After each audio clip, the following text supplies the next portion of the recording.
Aloha all. I am Allison Schaefers. I serve as the Waikiki Bureau Chief for the Honolulu Star Advertiser, and I'm the longest running tourism reporter in Hawaii. I arrived in Hawaii the year after 9/11, and I've covered statewide tourism ever since. I wasn't long in Hawaii before I met Dr. Richard Doc Kelley. His Saturday briefings, which were musings about his life, the history of Hawaii tourism, and current issues affecting the state's visitor industry, are part of why I'm now a recognized tourism expert in Hawaii. If Doc wrote about it, I knew it was worth taking a deeper look. I majored in journalism in college. However, having Doc and most of Hawaii's visitor industry CEOs on speed dial completed what I like to call my advanced tourism education.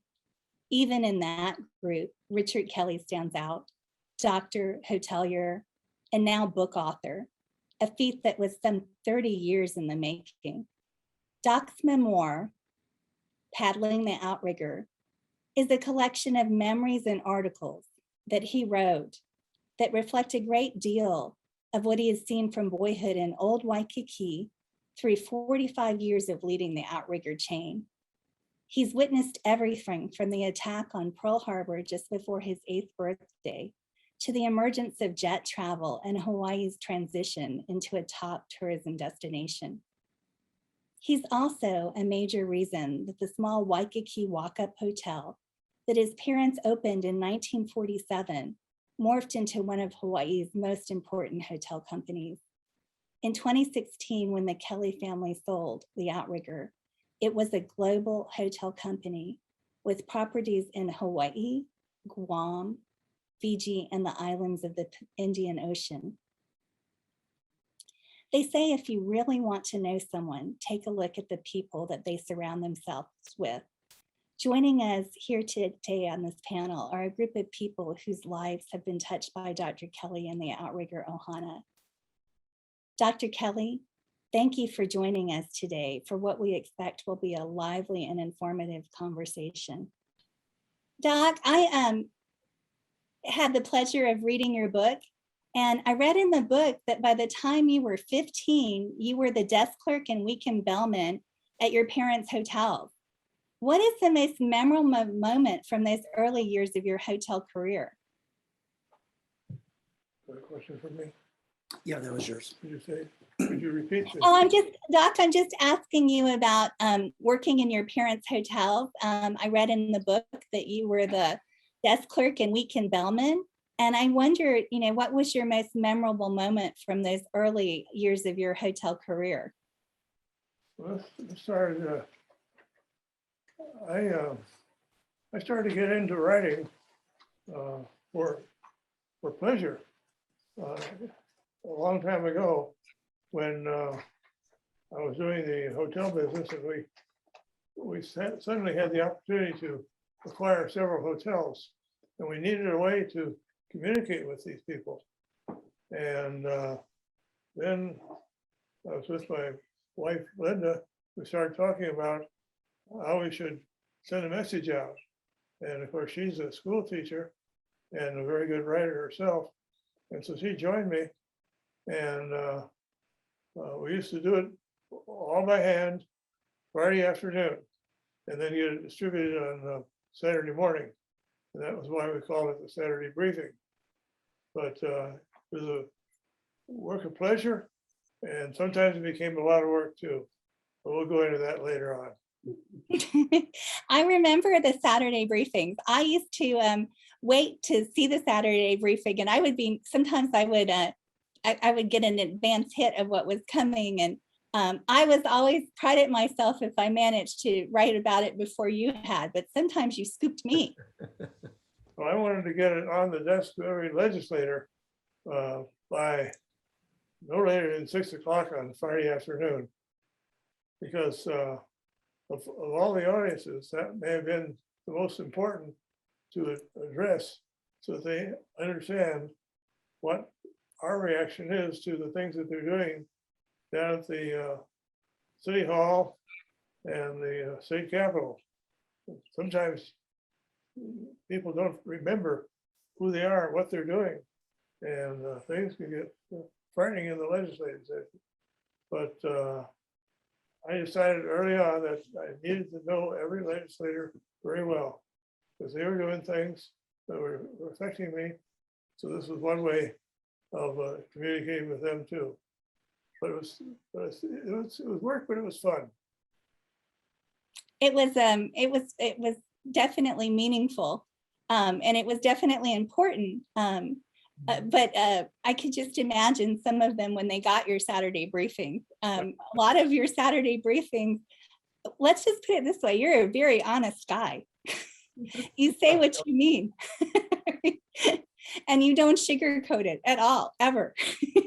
A lot of work, and you know from your work in the newspapers how important the deadline is. That's true. That's true. You know, you weren't always, though, such a tough guy. As I read your book, a common theme really emerged, and that was a family. For you, family was business, and business was the family. Yeah. And I just wondered how you think that approach might have made Outrigger different from other companies. And this picture is a picture of my family here, and it's quite a bunch. You can see Dr. Chuck in the upper left-hand corner, and then I'm in the middle with my wife Linda, and on my left side is my second son, and then some more of the family in there, and down in front you start to see babies. We've had a lot of babies in this family, and I can tell you reams of information about every one of those. But it's been a fun life. We couldn't have had more enjoyable and wonderful children to support us as we've gone along. You know, as we talked about Outrigger through the years, I know that the company, when you were a part of it, went through just about every natural and man-made disaster that there was, save for coronavirus. I just wondered, as a longtime hotelier and physician, what lasting changes do you think the coronavirus will have on the travel industry? And what do you think is the best path forward for the travel industry to recover now? No, it's having a great effect on the industry. It's particularly in Hawaii, where tourism is so important for everybody, whether you are in the direct business or whether you are selling lays on the sidewalk in Kalakaua Avenue. And it's important for each and every one of them. And we showed this many years ago where they had some advertisements to emphasize this point, and they would show the dollar bill coming into maybe a Sheraton hotel and then going down to the wholesaler and buying a lei and maybe a bottle of Coca-Cola, and then it goes on down to the next step. And it sure is educational if you stop and think about it. Definitely. I think that that's one of the things, though, that has come up a lot during the pandemic, how much we don't understand how much we rely on tourism until we don't have it anymore. Yeah. But that's a message I think you've always tried to get out, especially in your Saturday briefings, that the importance of tourism, right? Mm-hmm. Did you have a saying? Was it you that tourism is everybody's business?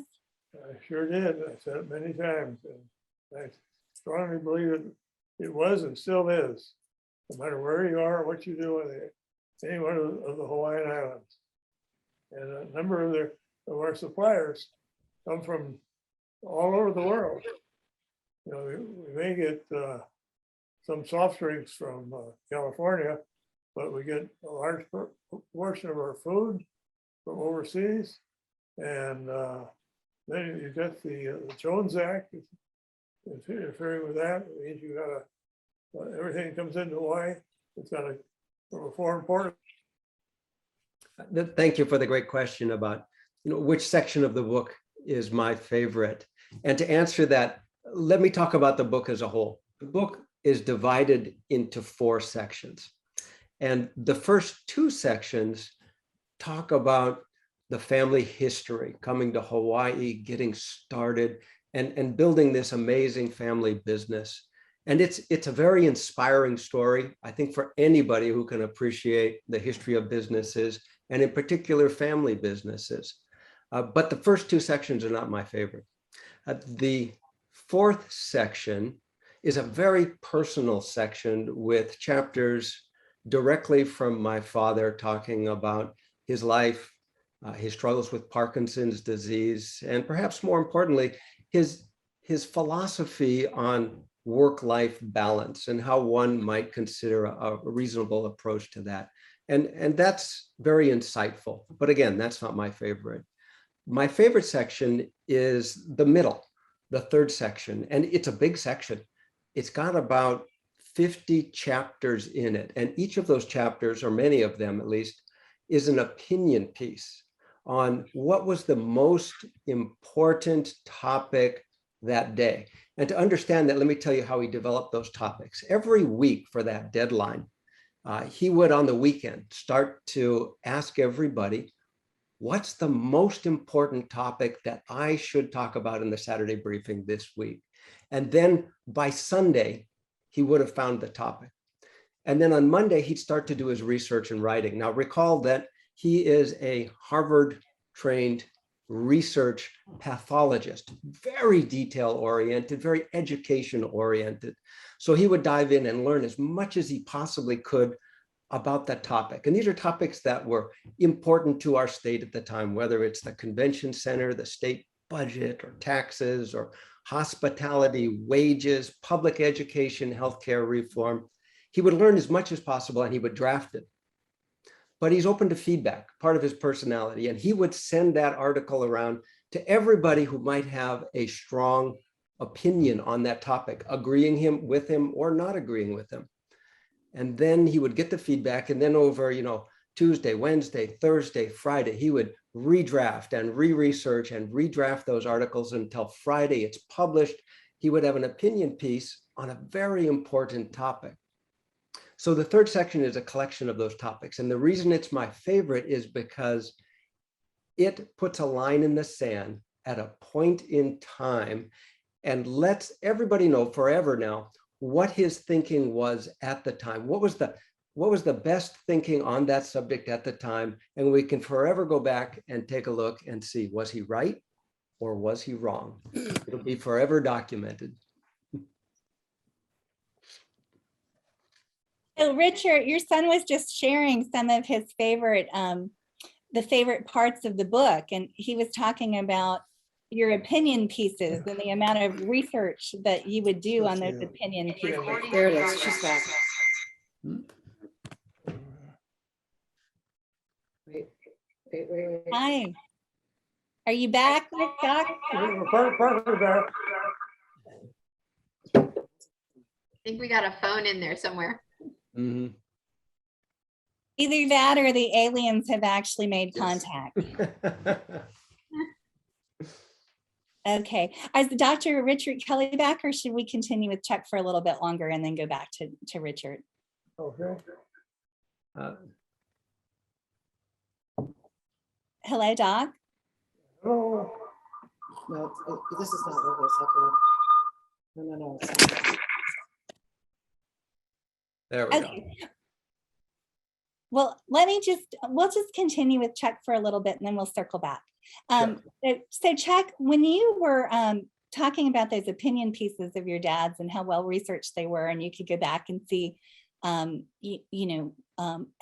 accurate he was or not accurate, or what are some of your takeaways from that? One of the things that I took away from the book is, as someone who's covered statewide tourism for almost 2 decades,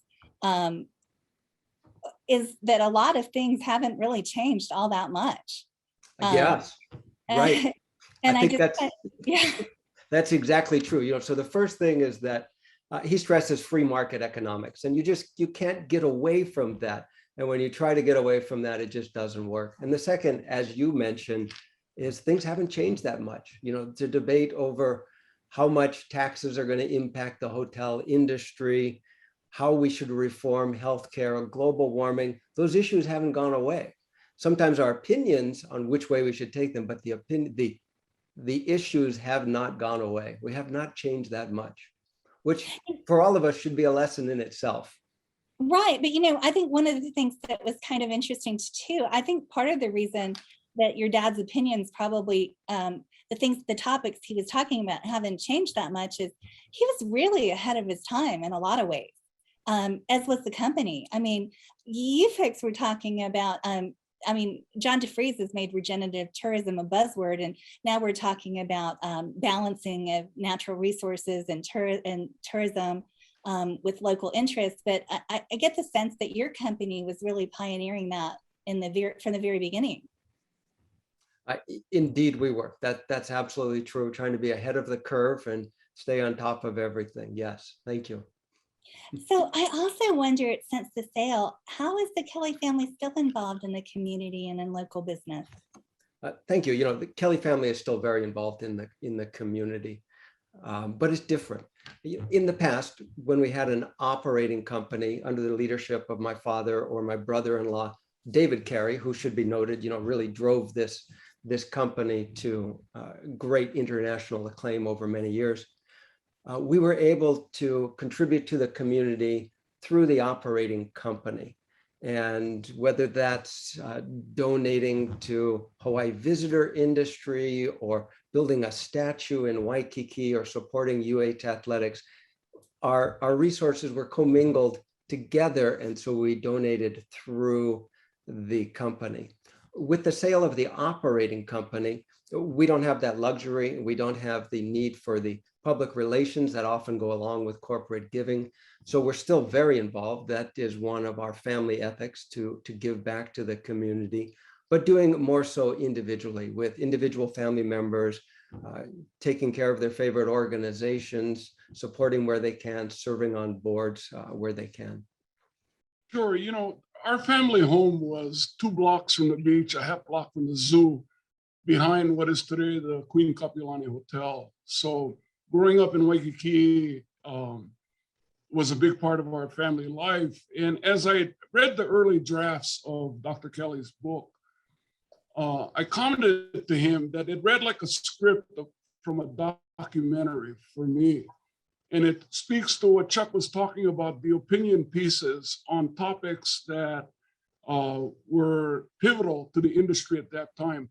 When I entered the industry in 1973 in an entry-level position as a tour director, Dr. Kelley and his family were already clearly established as a Kama'aina hotel chain. And over the years, it became kind of fashionable for companies to just adopt the term ohana in reference to their workforce.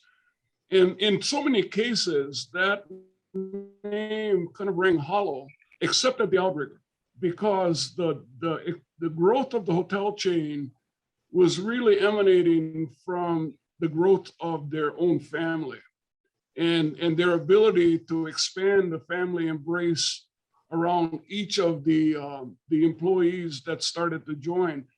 So when I think about the Kama'aina hospitality ethic that they had already put in place, when this was augmented with the arrival of Dr. George Kanahele, who then overlaid Hawaiian values that constituted the best practices that one could have in these islands, it was that relationship with Outrigger that actually catapulted the significance of what Dr. Kanahele was signaling, that tourism as an industry needed to embrace the responsibility of perpetuating Hawaiian culture. And we have so much to be grateful for to the Kelley family and to Outrigger Hotels and Resorts. Yeah, there's a passage actually in the book that talks about the Outrigger company asking the late Dr. George Kanahele and the Native Hawaiian Hospitality Association to help them form the Outrigger Way. And I'm just kind of wondering how pioneering was this at the time and what we can learn from those efforts that would help improve tourism today. It's pioneering in the sense that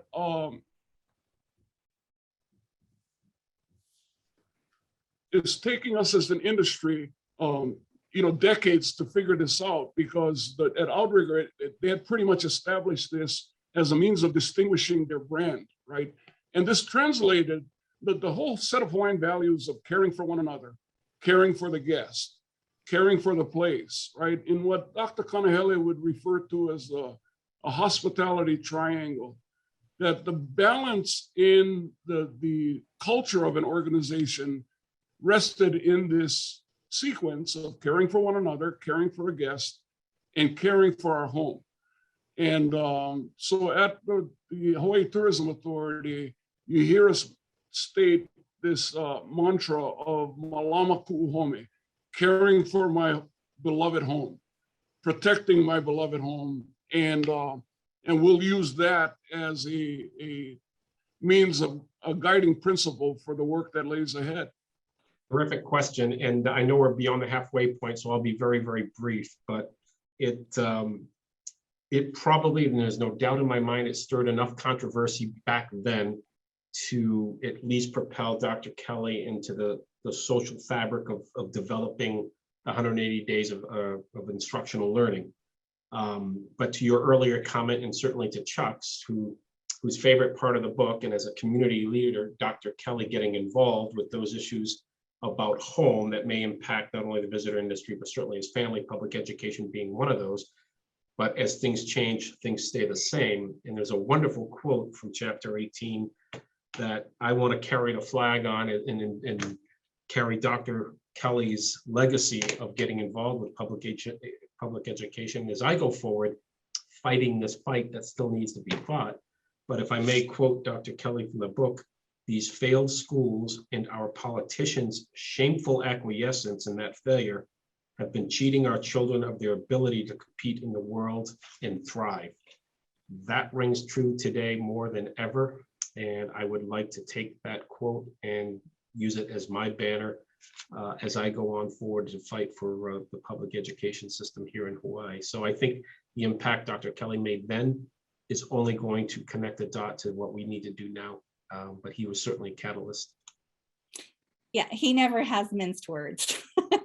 One of the other things that struck me about Dr. Kelley's book was that the more things change, the more they stay the same. In the early 1990s, Dr. Kelley was sounding the alarm on Hawaii's failing public schools. And I wondered, what were his key criticisms, and has anything improved? Sadly, no. And I just say that in the most positive way that I possibly can. And I implore everybody to pick this book up and read chapter 18, read the whole book, but zero in on chapter 18 as it pertains to public education. Dr. Kelley was sounding the alarm back in the early 90s with regards to the delivery model here in Hawaii, the only state-run system in the country. And there was no accountability. There was this bureaucratic stagnation. There was unions that were taking too much time to make decisions. The state of our school facilities were denying kids a place where they wanted to call school or call the place where they wanted to go to. In other words, if you look at our facilities today, you can drive by any single one of them and maybe shake your head a bit. So to answer your question, or at least pull the thread on, do they stay the same? They stay the same and they get worse sometimes if there's not attention to it. And I think everybody on the panel realizes that it's our state legislature that has the ability to make this change, but they need to be prodded a bit. And it's not a system that is, for instance, the $1.9 billion operating budget of our public schools. You would ostensibly think that, hey, we have a pretty good system, pretty well funded. In fact, we're 15th in the nation per pupil spending. Then why are we always currently ranking somewhere down in the 46th, 47th percentile for academic achievement? So the fight still needs to be fought. And by reading Dr. Kelley's words from there, I'm energized to reuse them, to push his ideas forward, because they are the same, to your point. And it only, I think, strengthens the argument that I would have or bring to the table, is that, hey, these points were being made in the early 90s. What have you done? And you turn that around and you get action.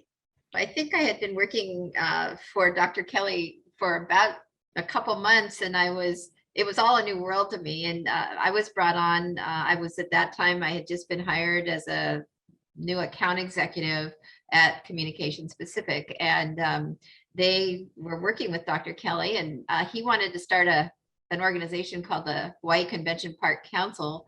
And one big factor in it was to raise money to educate and motivate people to build a convention center in Hawaii. And my background from the Ronald McDonald House was a lot of fundraising, so they picked me. And so I had been working with him a couple months, and at that time his office was over at the Prince Kuhio Hotel. And one day I was coming down the elevator, and of course by then I kind of had a sense of the Kelley family and a little bit, and certainly I had a sense of who Roy Kelley was. And I found myself in the elevator. I'm about 32 years old. This is a whole new career. I would be lying if I didn't say I was a bit intimidated by the whole thing. And so I in the elevator, and it was just me and Roy Kelley. And I said, Mr. Kelley, I want to introduce myself. My name is Kitty Inoni, and I am doing some work for your son. And he was facing forward. He kind of looked around for a minute. He said, what kind of work do you do for my son? And I said, well, I'm in public relations. He was dead silent the rest of the way down. And when he was walking out the door of the elevator, without even turning around, he said, who in the hell needs goddamn public relations? That was my first introduction to Roy Kelley.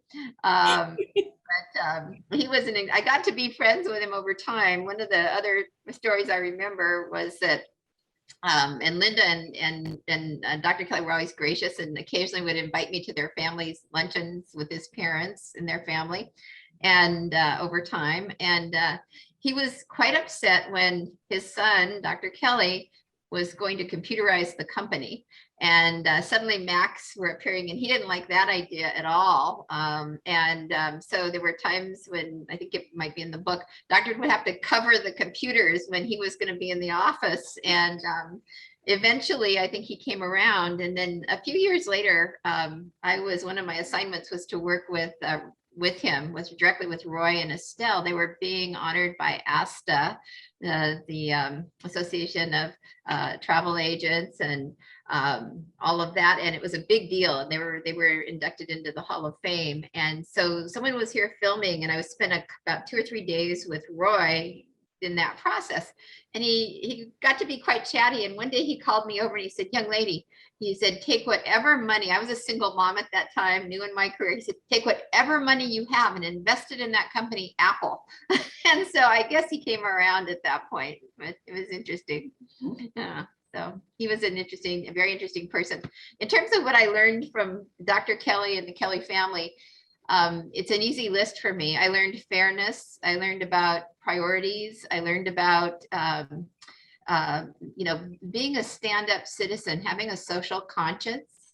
And I think that affected me tremendously. When I talk about fairness, Dr. Kelley, I was a young woman. I was on this big project, the convention center, working directly with Dr. Kelley, and then as a team formed around him with a lot of amazing people.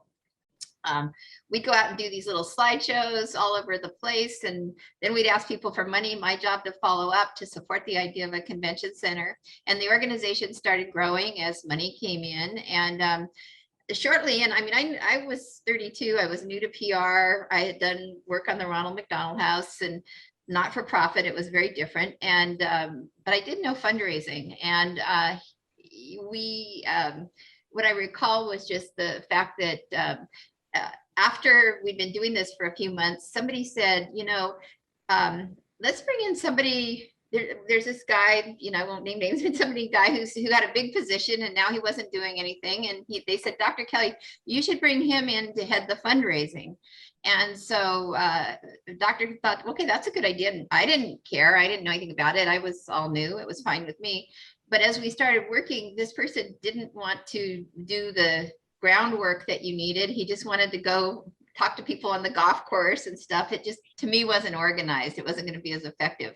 And so I told my bosses that I didn't want to work with Dr. Kelley anymore because I felt like I was wasting his money. The plan wasn't working as well. So they were horrified. They were ready to toss me out the door. But Dr. Kelley, I guess they went and talked to him and said they were going to put somebody else on the account. And Dr. Kelley said, well, no, I kind of like working with Kitty. Why isn't she doing that? long story short, he said to me, well, write your plan up and just give it to me. And I'm going to ask this other gentleman to write his plan and give it to me. And I don't know anything about fundraising really, but I'm going to give it to Manny Sylvester and Art Token over at Ernst & Young. And they're going to tell me which plan is better. And that's who's going to be in charge of fundraising. So my bosses, I think, wanted to kill me. They went with me to the day that the big unveiling was going to happen. And I was too naive even to have a clue, I think, at that point about how this could go with my career. So we're sitting there and doctor's there, the other gentleman is there. My two bosses are on either side of me, fully prepared to tell me to hit the road. And they came out, I'll never forget, Manny and Art Token came out and said, this is the plan. We don't know whose it is. Here, Dr. Kelley, that's the plan. Dr. Kelley looked at it. He turned to the other gentleman. He said, we'd love to have your help. Kitty's going to be running the fundraising for this. And I realized at that moment, this is a big responsibility in my career. But I think what I would say about it was the fairness of it for a young woman at that stage of life to be treated that fairly. It would have been so easy for him to just say, let one of the guys take it, honestly. And I think that's how he has strong women in his life, starting with Linda, and I know his first wife certainly was, and his daughters are very strong women, and I've come to appreciate his sense of women being able to do whatever they want to do, and that made a big impact on me.